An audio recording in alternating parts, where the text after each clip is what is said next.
আসসালামু আলাইকুম, স্বাগত জানাচ্ছি আরটিভি সন্ধ্যার সংবাদে। আপনাদের সঙ্গে আছি আমরা দুজন, আমি সিনথিয়া রহমান এবং আমি ফাহমিদা সালাম। সংবিধান সংশোধনের জন্য দ্রুতই 15 থেকে 20 সদস্যের কমিটি গঠন করা হবে বলে জানিয়েছেন চিফ হুইপ নুরুল ইসলাম মনি। তাতে বিরোধী দলের প্রতিনিধিও থাকবেন বলেও প্রত্যাশা তার। তবে সংবিধান সংস্কার পরিষদকে এড়িয়ে এমন কমিটির বিরোধিতা করে তাতে না থাকার কথা জানিয়েছেন বিরোধী দলীয় সংসদ সদস্যরা। তাদের অভিযোগ, জুলাই সনদ বাস্তবায়নে কালক্ষেপণের জন্যই নতুন নতুন প্রস্তাব সামনে আনছে সরকার। আরও জানাচ্ছেন শামীম চৌধুরী। বিরোধী দলীয় নেতার মুলতবি প্রস্তাবের উপর আলোচনা করতে গিয়ে মঙ্গলবার সংবিধান সংশোধন কমিটি গঠনের প্রস্তাব সামনে আনেন স্বরাষ্ট্রমন্ত্রী সালাউদ্দিন আহমদ। তবে তাতে সম্মত না থাকার কথা সঙ্গে সঙ্গে স্পষ্ট করেন বিরোধীরা। দুই দিক থেকেই সমান সংখ্যক সদস্য নিয়ে যেন ওই কমিটি গঠিত হয়। সরকারের প্রস্তাবিত কমিটির পর্যালোচনা করতে বুধবার বৈঠকে বসেন বিরোধী দলীয় সংসদ সদস্যরা। তাদের অভিযোগ, সরকার জুলাই সনদ বাস্তবায়ন করতে চায় না বলেই নতুন এই কমিটির প্রস্তাব দিয়েছে। এমন প্রস্তাবে বিরোধীরা রাজি নন বলেও জানান তারা। যদি সংবিধান সংস্কার পরিষদ গঠনের বিষয়ে কোনো কমিটি করা হয় সেটার ব্যাপারে আমরা ইতিবাচকভাবে সেটাকে দেখব, কিন্তু কোনো সংশোধনের যে কমিটি সেই জিনিসগুলোকে আমরা মনে করি একটা শুভঙ্করের ফাঁকি সেখানে রয়েছে এবং সেই তার মধ্য দিয়ে আসলে তারা তাদের মতো করে তাদের দলীয় যে এজেন্ডা যেগুলো আছে আর কি সেগুলোকেই তারা বাস্তবায়নের দিকে তারা অগ্রসর হবে। তবে চিফ হুইপ জানান, গণতন্ত্রকে শক্তিশালী ভিত্তির উপর দাঁড় করাতে সব দলের অংশগ্রহণে সংবিধান সংশোধন কমিটি গঠন করতে চান তারা। সরকারের অত্যন্ত সদিচ্ছা আছে যে সংবিধান সংশোধন করতে হবে, আমাদের অনেক কিছুই করতে হবে। কাজেই সেই সংবিধান সংশোধন করার জন্য একটা কমিটি হবে, সেটা হলো আমরা সকল দলের রিপ্রেজেন্টেটিভ রাখতে চাই। তারপরে আনুপাতিক হারে যার বিরোধী দলের রিপ্রেজেন্টেটিভ যারা থাকে স্বতন্ত্রের মধ্য থেকেও আমরা একাধজনকে রাখতে চাই, রেখে সকলের মতামতকে নিয়ে সংবিধান সংশোধনের জন্য একটা কমিটি আমরা অচিরেই করব। এদিকে সংসদ সদস্যদের দ্রুত আবাসন বরাদ্দে তৃতীয় দিনের মতো বৈঠক করেছে সংসদ কমিটি। শামীম চৌধুরী, আরটিভি, ঢাকা। নির্বাচনে বিএনপিকে জনগণ যে ম্যান্ডেট দিয়েছে তাতে প্রমাণিত বিএনপি জনগণের আস্থা অর্জন করতে সক্ষম হয়েছে বলে জানিয়েছেন প্রধানমন্ত্রী তারেক রহমান। জনগণকে দেয়া প্রতিশ্রুতি পূরণে বিএনপি সর্বোচ্চ চেষ্টা অব্যাহত রাখবে বলেও জানান তিনি জানান, পাচার হওয়া অর্থ ফিরিয়ে আনতে তৎপরতা বাড়িয়েছে সরকার। 4 বছরে 4 কোটি পরিবারকে ফ্যামিলি কার্ডের আওতায় আনা হবে বলেও জানান সরকার প্রধান। সংসদে প্রথমবারের মতো বিভিন্ন প্রশ্নের উত্তরে এসব কথা জানান প্রধানমন্ত্রী। আরও জানাচ্ছেন শামীম চৌধুরী। ত্রয়োদশ জাতীয় সংসদে প্রথম অধিবেশনের ষষ্ঠ কার্যদিবসে তারকা চিহ্নিত প্রশ্ন উত্থাপন করেন সংসদ সদস্যরা, যেখানে উঠে আসে ফ্যামিলি কার্ড, কৃষক কার্ড, পাচারকৃত অর্থ ফিরিয়ে আনা সহ নানা প্রশ্ন। সরকারের নির্বাচনী ইস্তেহারে ঘোষিত বিভিন্ন কার্যক্রম সমূহের কি কি অগ্রগতি সাধিত হয়েছে। সংসদে এসব প্রশ্নের উত্তর দেন প্রধানমন্ত্রী তারেক রহমান। তুলে ধরেন বর্তমান সরকারের বিভিন্ন উদ্যোগের কথা। কারিগরি ও ভাষা দক্ষতা উন্নয়নে আগামী 180 দিনের মধ্যে কারিগরি শিক্ষা প্রতিষ্ঠানে 9000 শিক্ষককে ট্যাব প্রদান করা হবে ইনশাআল্লাহ। 3832টি মাল্টিমিডিয়া ক্লাসরুম স্থাপন করা হবে। একই সাথে 172 জন শিক্ষার্থীকে ইটালিয়ান ও জাপানিজ ভাষা শিক্ষা প্রদান করা হবে। প্রশ্নের উত্তরে প্রধানমন্ত্রী বলেন, আগামী 3 মাসে আরও 30,000 পরিবারকে ফ্যামিলি কার্ডের আওতায় আনা হবে। প্রতি বছর বাজেটে ফ্যামিলি ও কৃষক কার্ড প্রাধান্য পাবে বলেও জানান প্রধানমন্ত্রী। আমরা যে কৃষক কার্ডটি ইনশাল্লাহ আগামী 14 তারিখে পয়লা বৈশাখের দিন চালু করতে যাচ্ছি, বিভিন্ন ধরনের কৃষক প্রায় 22,000কে এই পাইলট প্রজেক্টের আওতায় নিয়ে এসেছি। বাংলাদেশের 10টি জেলায় এই কর্মসূচি আমরা শুরু করতে যাচ্ছি। সরকারের কাছে যে হিসাব আছে তাতে প্রায় 2,75,00,000 কাছাকাছি কৃষক আছে, প্লাস মাইনাস। আমরা ইনশাল্লাহ পর্যায়ক্রমিকভাবে আগামী কয়েক বছরের মধ্যে চেষ্টা করব, আমাদের সরকারের পরিকল্পনা রয়েছে সকল কৃষকের কাছে পর্যায়ক্রমিকভাবে পৌঁছানোর জন্য। পর্যায়ক্রমে ইশতেহার বাস্তবায়নে সর্বোচ্চ উদ্যোগ নেওয়া হবে বলেও জানান সরকার প্রধান। আমি বাংলাদেশ জাতীয়তাবাদী দল পক্ষ থেকে বলতে চাই যে ইনশাআল্লাহ বাংলাদেশের মানুষের কাছে আমরা যে প্রতিশ্রুতি দিয়েছি, আমরা আমাদের সর্বোচ্চ চেষ্টা দিয়ে সেই প্রতিশ্রুতি পালনের চেষ্টা অব্যাহত রাখবো। তারকা চিহ্নিত প্রশ্ন ও সম্পূরক প্রশ্নে উঠে আসে দেশ থেকে পাচার হওয়া অর্থ ফিরিয়ে আনতে সরকার উদ্যোগ নেবে কিনা। এমন প্রশ্নের উত্তরে প্রধানমন্ত্রী জানান, পাচার হওয়া অর্থ ফিরিয়ে আনতে সংশ্লিষ্ট দেশের সঙ্গে চুক্তি স্বাক্ষরের বিষয়ে অনুমোদন দেওয়া হয়েছে। অর্থ পাচারের গন্তব্য যে দেশগুলো প্রাথমিকভাবে সরকার চিহ্নিত করতে সক্ষম হয়েছে সেই দেশগুলো হলো USA, UK, Canada, Switzerland, Australia, Thailand, UE, Singapore, Malaysia এবং হংকং, চায়না। এদের মধ্যে 3টি দেশের মালয়েশিয়া, হংকং এবং সংযুক্ত আরব আমিরাতের সাথে চুক্তি স্বাক্ষরের বিষয়ে সম্মতি প্রদান করা হয়েছে। অপর 7টি দেশের সাথেও চুক্তি স্বাক্ষরের বিষয়টি মানসিক প্রক্রিয়াধীন আছে। আমরা চেষ্টা করছি, আমাদের এন্ড থেকে আমরা চেষ্টা করছি এটাকে যত দ্রুত সম্পন্ন করা সম্ভব হয়। পাচার হওয়া জনগণের অর্থ ফিরিয়ে এনে দেশ এবং জনগণের প্রয়োজনে ব্যয় নিশ্চিত করা এই সরকারের দায়িত্ব বলেও জানান সরকার প্রধান। মাননীয় প্রধানমন্ত্রীর থেকে শামীম চৌধুরী, RTV, ঢাকা। এদিকে গণভোট ও জুলাই সনদ বাস্তবায়ন আদেশ ইস্যুতে আলোচনার দাবিতে দেয়া নোটিশের প্রতিকার না পাওয়ায় অধিবেশন থেকে ওয়াকআউট করেছে বিরোধী দল। বিকেলে ত্রয়োদশ জাতীয় সংসদের প্রথম অধিবেশনের ৬ষ্ঠ দিন প্রশ্নোত্তর পর্ব শেষ হওয়ার পর বিরোধী দলীয় নেতা ডক্টর শফিকুর রহমান স্পিকারের কাছে প্রতিকার দাবি করে ওয়াকআউটের ঘোষণা দেন। এ সময় তিনি বলেন, দেশবাসীর রায়ের মূল্যায়ন করা হয়নি, এজন্য ওয়াকআউট করা হলো। তবে স্পিকার হাফিজউদ্দিন আহমেদ জানান, আজকের অধিবেশনে আরও একটি মুলতবি প্রস্তাব বিবেচিত হবে, সেখানে সব প্রশ্নের উত্তর মিলবে। স্পিকারের অনুরোধ না মেনেই ওয়াকআউট করে বিরোধী দল।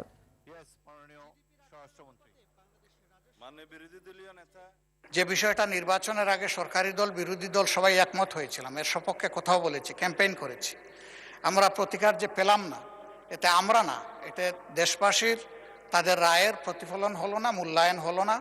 আমরা বিরোধী দলে বসে এই অবমূল্যায়ন আমরা মেনে নিতে পারি না। যে এই দুই কারণেই আমরা এখন ওয়াকআউট করছি। আপনাকে ধন্যবাদ। এবারের বাজেট দেশের সর্বস্তরের মানুষের কথা মাথায় রেখে করা হবে বলে জানিয়েছেন অর্থমন্ত্রী আমির খসরু মাহমুদ চৌধুরী। পাশাপাশি ঋণ নির্ভরতা থেকে বিনিয়োগ নির্ভর অর্থনীতির জন্য সরকার কাজ করছে বলেও জানান তিনি। এদিকে বাজেটে নীতি সহায়তার দাবি জানান বিভিন্ন শ্রেণী পেশার প্রতিনিধিরা। আরও জানাচ্ছেন আব্দুর রহিম। সকল কৃষকের কাছে পর্যায়ক্রমিকভাবে পৌঁছানোর জন্য নেতিবাচক ধারা বিরাজ করছিল। এর ফলে বিনিয়োগ, কর্মসংস্থান, সর্বোপরি রপ্তানি দিন দিন কমেছে। এটা এই অর্থনৈতিক অবস্থাটা খুবই খারাপ অবস্থায় আমরা দায়িত্বটা নিয়েছি। এর সাথে যুক্ত হয়েছে মধ্যপ্রাচ্যের যুদ্ধ পরিস্থিতি। এতে জ্বালানি ক্রয়ে অতিরিক্ত টাকা খরচ হচ্ছে বলে জানান অর্থমন্ত্রী আমির খসরু মাহমুদ চৌধুরী। জাতীয় রাজস্ব ভবন প্রাঙ্গণে সাংবাদিকদের প্রশ্নের উত্তরে এমনটা জানান তিনি। মধ্যপ্রাচ্যে যে যুদ্ধ হচ্ছে, এটা হচ্ছে আরেকটা বড় সমস্যা। এখানে আমাদের বড় একটা অংশ এখানে আমাদেরকে খরচ করতে হচ্ছে, এক্সট্রা অতিরিক্ত দামে আমাদের জ্বালানি কিনতে হচ্ছে, এটা আবার তার উপরে। সুতরাং একটা 3-way চ্যালেঞ্জ আর কি, অনেক বড় চ্যালেঞ্জ। আসছে বাজেটে নারী, শিশু ও ক্ষুদ্র ব্যবসায়ীদের ভর্তুকি সহ সুযোগ সুবিধা বাড়ানোর কথাও জানান তিনি। কর্মসংস্থান সৃষ্টিতে প্রাধান্য দেওয়া হবে বলেও জানান অর্থমন্ত্রী। যে লোকগুলো বঞ্চিত মানুষ, তাদেরকে কোনো সময় মাথায় রেখে আমরা সব সময় একটা এই ম্যানুফ্যাকচারিং ইত্যাদির মধ্যে যোগ দিতে থাকি, কিন্তু এর বাইরে যে লোকগুলো আছে, যে বঞ্চিত মানুষগুলো, তারা কিন্তু বাজেট সুবিধা থেকে বাদ যায় সাধারণত। আমরা কিন্তু এবার শুরু করেছি যে বঞ্চিত মানুষগুলো, যে তাদেরকে দিয়ে শুরু করেছি, এবং আমাকে সেইটা হিসাবের মধ্যে আনতে হবে। তাদেরকে বাইরে রেখে আপনি বাজেটের কারণে আপনি সেটা কারণ দেখিয়ে এই মানুষগুলোকে সারা জীবন বাইরে রেখে দেবেন, এটা তো হতে পারে না। এদিকে এনবিআর এর প্রাক বাজেট আলোচনার দ্বিতীয় দিনে ব্যাংক সহ আর্থিক প্রতিষ্ঠানের বেশ কয়েকটি সংগঠনের প্রতিনিধিরা অংশ নেন।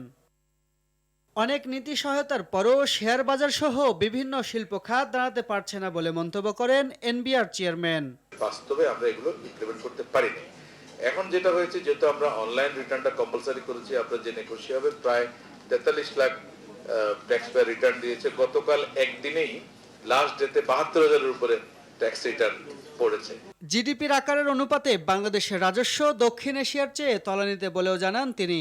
অ্যাক্টিভ কোম্পানি ব্যবসা করে কিন্তু রিটার্ন দেয় না, এটা আসলে নাই। এরা কোনো না কোনো ভাবে হয়তো কোম্পানি হিসেবে রেজিস্ট্রেশন নিয়েছে, কিন্তু পরবর্তীতে আসলে বিজনেসে গ্রো করতে পারে না। আব্দুর রহিম, RTV, ঢাকা। এবার অন্যান্য প্রসঙ্গ। হাম আক্রান্ত হয়ে গেল মাসে মারা গেছে ৩২ শিশু। রাজধানী ঢাকা ছাড়াও রাজশাহী, ময়মনসিংহ সহ বিভিন্ন জেলায় এই রোগ ছড়িয়েছে। স্বাস্থ্য বিভাগ ও হাসপাতাল সূত্রে জানা গেছে, রাজধানীর মহাখালীর সংক্রামক ব্যাধি হাসপাতালে এখন পর্যন্ত সবচেয়ে বেশি ২১ শিশুর মৃত্যু হয়েছে। এর বাইরে বাংলাদেশ শিশু হাসপাতাল ও ইনস্টিটিউটে ৬ জন, ময়মনসিংহ মেডিকেল কলেজ হাসপাতালে ৫ জন ছাড়াও বিভিন্ন জেলায় এখন মোট মৃত্যুর সংখ্যা ৪৬ বা তারও বেশি হতে পারে বলে ধারণা করা হচ্ছে।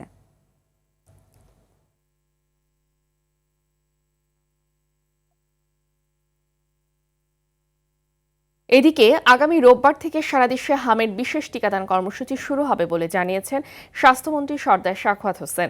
পর্যায়ক্রমে ৬ মাস থেকে ১০ বছর বয়সী বাচ্চাদের এই হামের টিকায় আওতায় আনা হবে বলে জানান তিনি।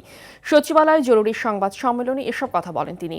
স্বাস্থ্যমন্ত্রী বলেন, হামের পাশাপাশি এপিআই এর অন্য টিকা কার্যক্রমও চলবে। বিস্তারিত বিলাল হোসেনের রিপোর্টে।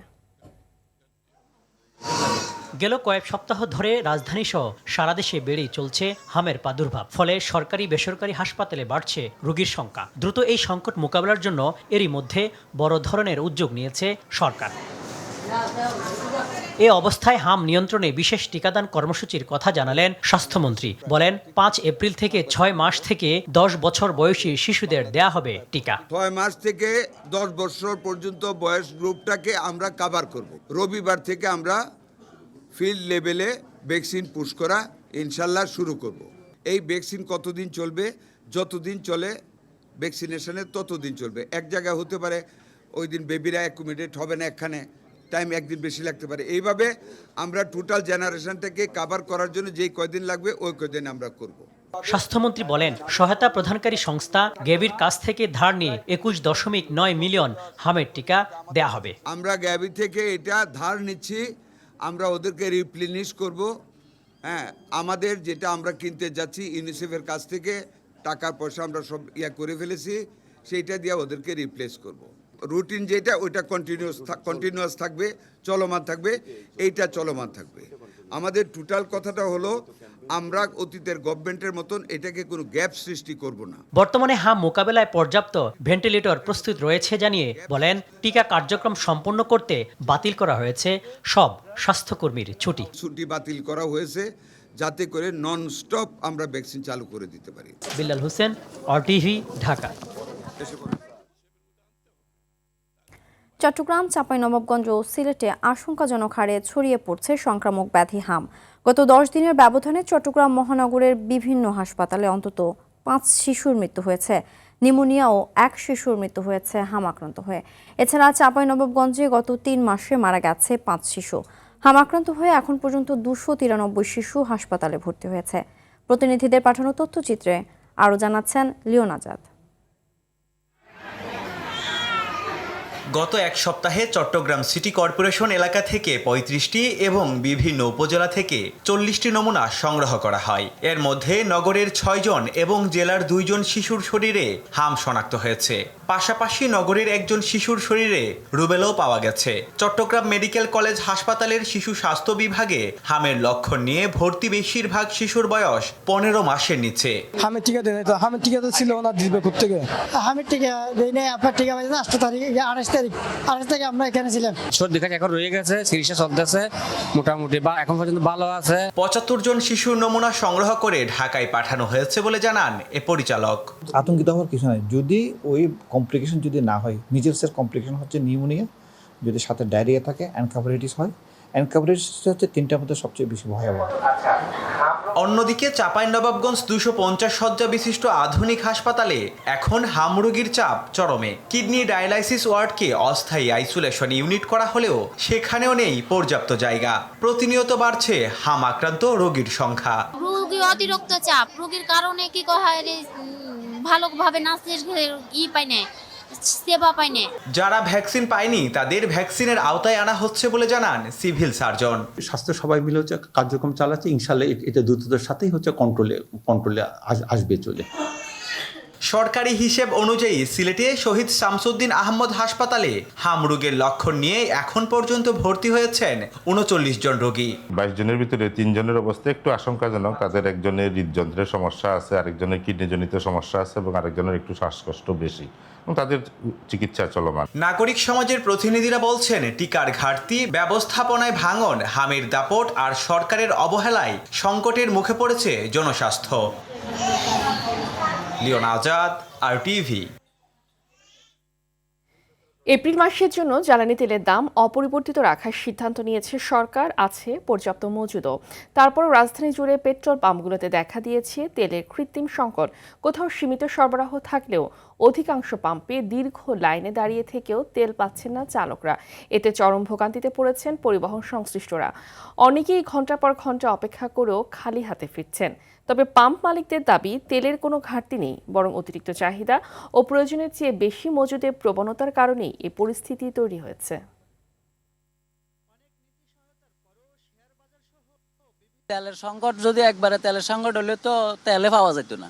আমার প্রয়োজনের তাগিদে যতটুকু চালানো দরকার অতটুকুর জন্য তেল নিতে আসছি। রাত 11টায় রেলগেটের থেকে গাড়ির লাইনে দাঁড়াইছি, সারা রাত প্রস্রাব করার জায়গা নাই, বাথরুমের জায়গা নেই, আমরা ভয়ে পানিটা পর্যন্ত খাচ্ছি না, কিন্তু তেল পাবো কিনা এখনো এই চিন্তায় আছি। নর্মাল সময় যে পরিমাণ আমাদের চাহিদা ছিল বা এসব সেই পরিমাণ এখনো চাপ পাচ্ছি, কিন্তু ব্যাপার হচ্ছে কি আগে হয়তো যে মোটরসাইকেল 150, 200, 300 টাকা তেল নিত, কিন্তু এখন যাই দেখেন কোনো লোক ট্যাঙ্কি ফুল ছাড়া বলে কেন, সবাই ট্যাঙ্কি ফুল ট্যাঙ্কি।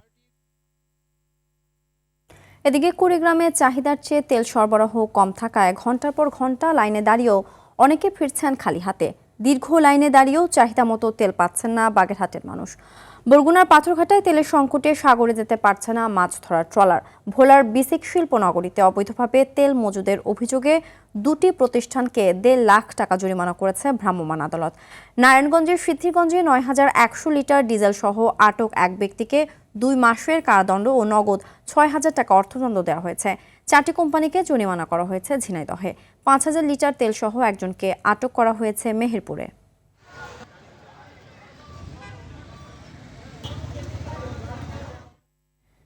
ইরান ইস্যুতে বাংলাদেশ সরকারের দেয়া বিবৃতিতে তেহরান সন্তুষ্ট নয় বলে জানিয়েছেন ঢাকায় নিযুক্ত দেশটির রাষ্ট্রদূত জলিল রাহিমি জাহানাবাদী।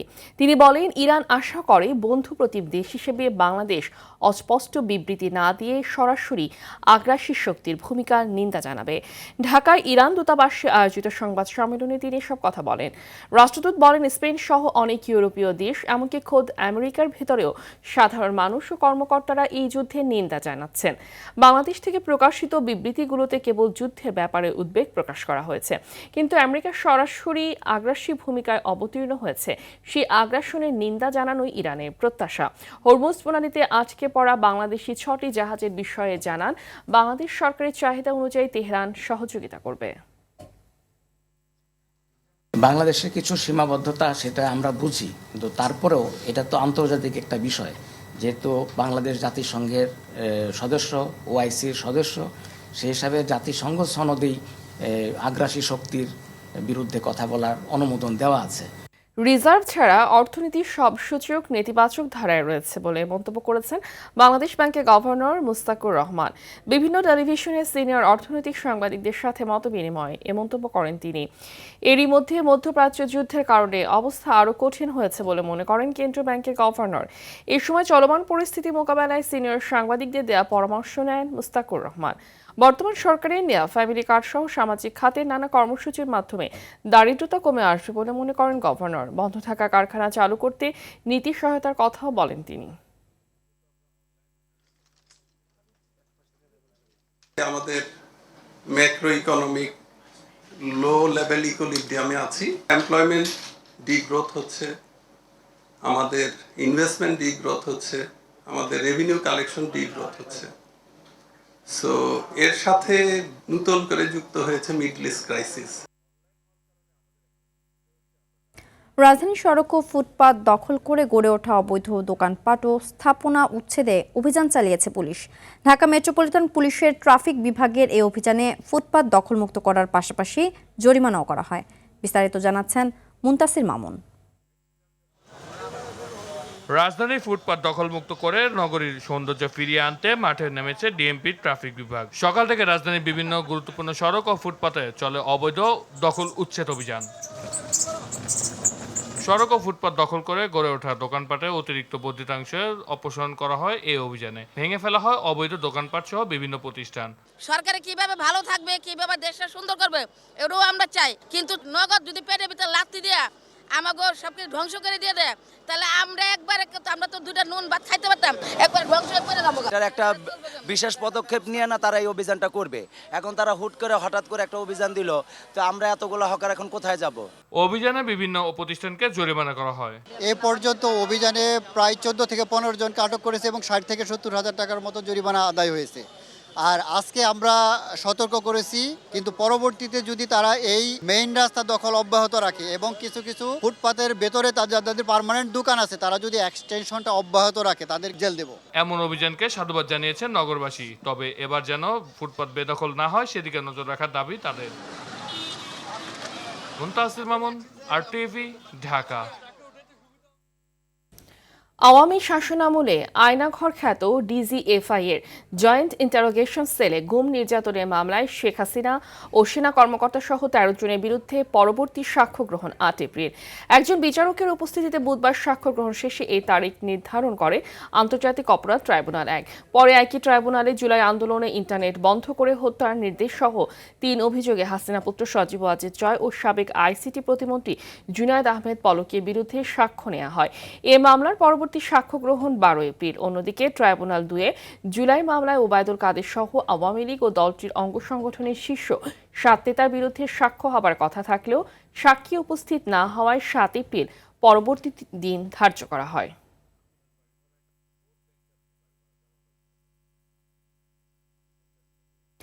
অবশেষে উদ্ধার হয়েছে আন্তর্জাতিক অপরাধ ট্রাইব্যুনাল 1 এর চেয়ারম্যান বিচারপতি গোলাম মর্তুজা মজুমদারের ফেসবুক ও হোয়াটসঅ্যাপ অ্যাকাউন্ট। মঙ্গলবার রাত 11টায় ফেসবুক নিয়ন্ত্রণকারী প্রতিষ্ঠান মেটার সহযোগিতায় অ্যাকাউন্ট উদ্ধার করা সম্ভব হয়েছে বলে জানান ট্রাইব্যুনালের প্রসিকিউটর ও ফরেনসিক এক্সপার্ট তানভীর হাসান জোহা। এ সময় তিনি আরও জানান, হ্যাকারদের বিস্তারিত তথ্য জানাতে 15 দিন সময় নিয়েছে প্রতিষ্ঠানটি। তবে হ্যাকারদের অবস্থান ও সার্বিক তথ্য মেটার কাছে সংরক্ষিত থাকার কথা নিশ্চিত করেন এই প্রসিকিউটর।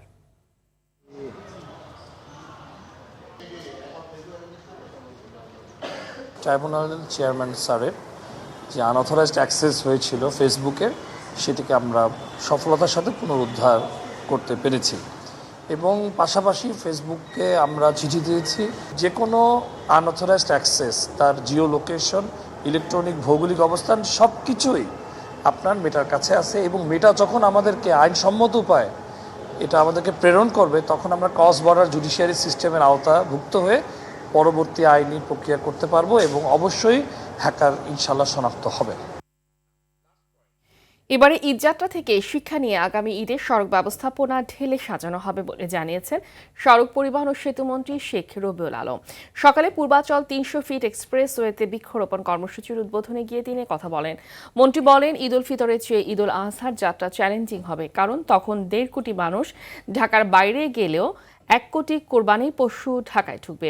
এ সময় বাংলাদেশকে উপযুক্ত বসবাসযোগ্য করে তুলতে সরকার বৃক্ষরোপণ কর্মসূচির অগ্রাধিকার ভিত্তিতে বাস্তবায়ন করবে বলেও জানান সেতুমন্ত্রী। কুরবানি দিতে আর আগামী কুরবানি দিতে আরও বড় চ্যালেঞ্জ, সেটা হচ্ছে এখন তো 1.5 কোটি মানুষ ঢাকা ছাড়লো, সেখানে 1.5 কোটি মানুষ ঢাকা ছাড়বে আর 1 কোটি কোরবানির পশু কাছাকাছি ঢাকায় আসবে, অর্থাৎ 2.5 কোটি যাত্রী ট্রাকে প্রচুর গরু বহন হবে আসবে, সেটা আরও বেশি চ্যালেঞ্জ। আমরা কাজ করছি। সন্ধ্যা সংবাদ এই পর্যন্তই। রাতের সংবাদ 11:15টায় দেখার আমন্ত্রণ রইল। ধন্যবাদ সবাইকে। ধন্যবাদ।